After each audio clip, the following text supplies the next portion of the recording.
Boa tarde a todos e muito obrigado por terem vindo e muito obrigado à Sílvia e a toda a organização deste livro, projeto, pelo convite para eu vir aqui falar-vos na perspectiva de leitores, um leitor privilegiado que recebe o livro um bocadinho mais cedo, talvez, falar-vos da minha leitura deste objeto, que é um catálogo, que é um livro, que é, portanto, um memorial de uma exposição e é mais do que isso também, como a Sílvia disse já.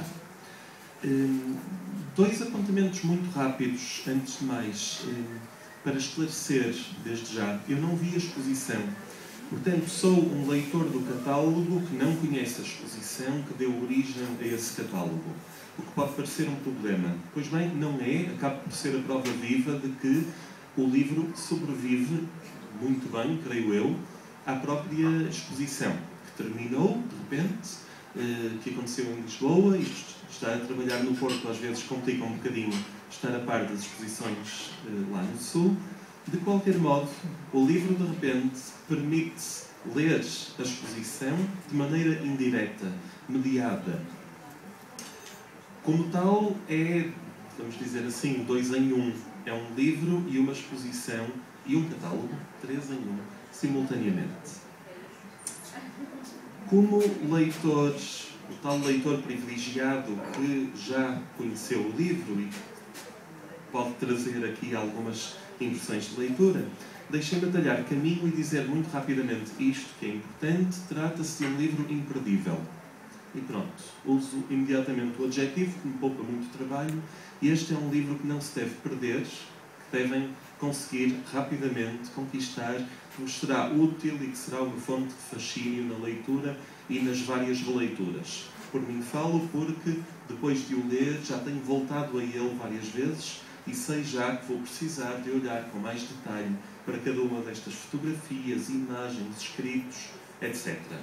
E não basta eu ter o livro de Almada Negreiros, onde se publicou Romance X, de Guerra, ou o livro onde estão os pequenos contos, como novelas, como Em Gomadeira, etc.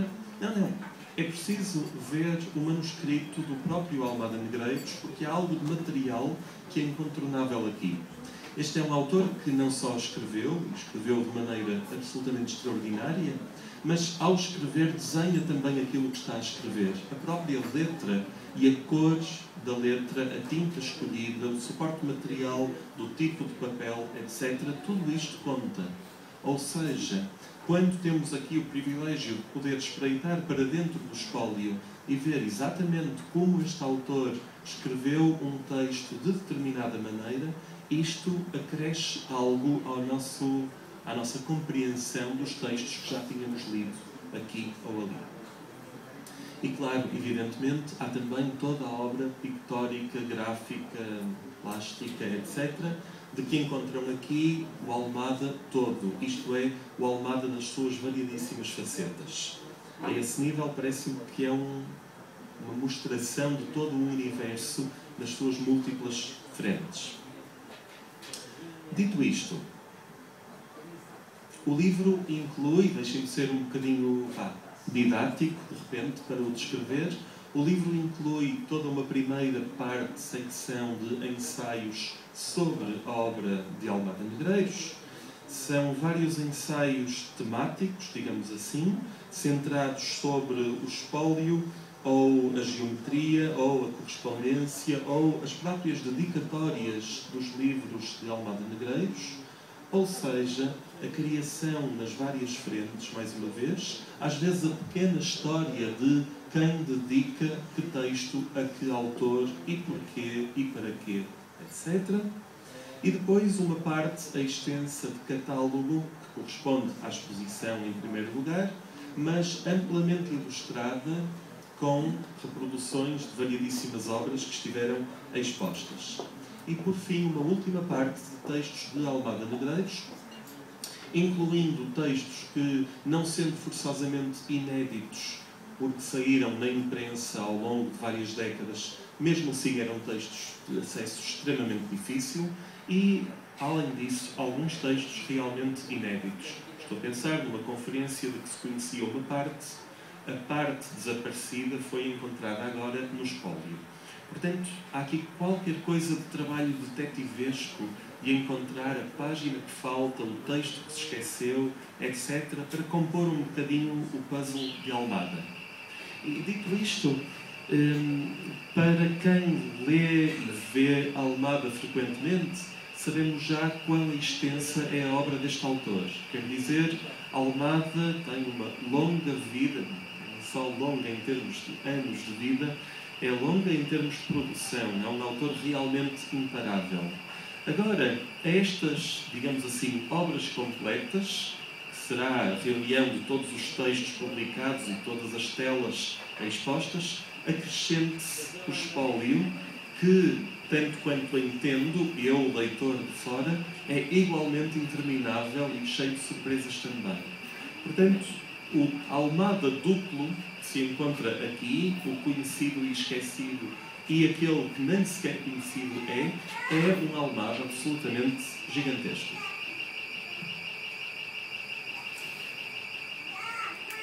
Dito isto, encontram aqui Almada / Almadas, deixem-me pôr no plural, porque se trata do autor de texto verbal, isto é, o poeta, o romancista, o contista, o novelista, mas também o autor de textos ensaísticos, conferências, textos de intervenção, teatro, textos sobre teatro, etc.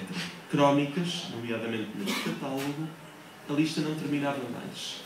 Mas, ao mesmo tempo, encontram também o desenhador, o pintor, o autor de caricaturas, o autor de ilustrações, colaborando com inúmeros jornais e revistas, pintando frescos, criando vitrais, etc.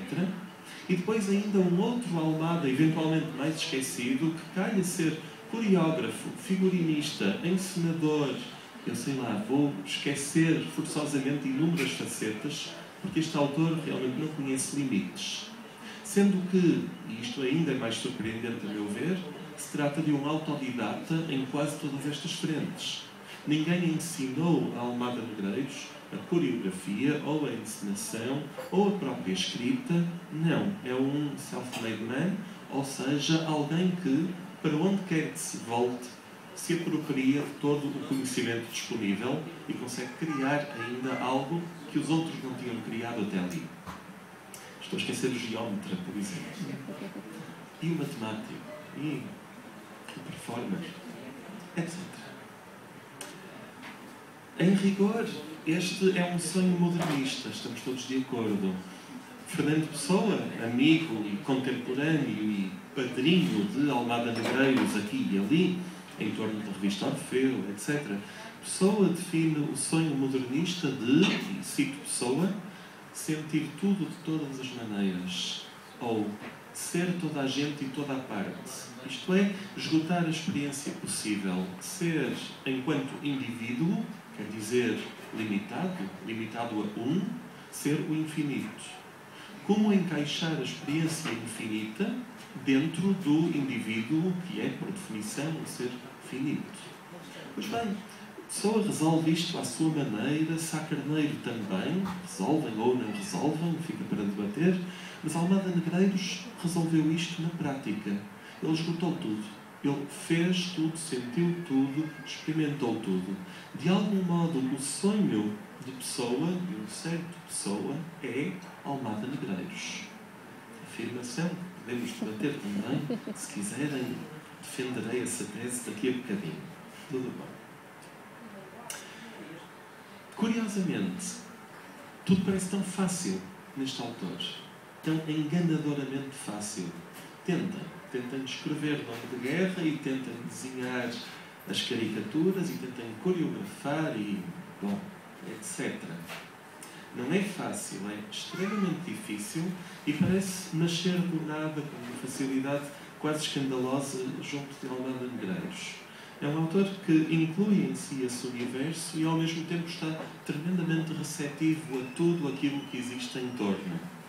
Não resisto a ler-vos uma pequena linha de uma das crónicas recuperadas neste livro, neste catálogo. É uma crónica sobre a ideia de viagem, um texto chamado Viajar, que termina, pouco mais ou menos, é quase o fim, com esta indicação. Quem vai para uma terra para querer ver nela precisamente o que já leva dentro da cabeça, o melhor que tem a fazer é não gastar dinheiro em passeios e ficar em casa diante do espelho.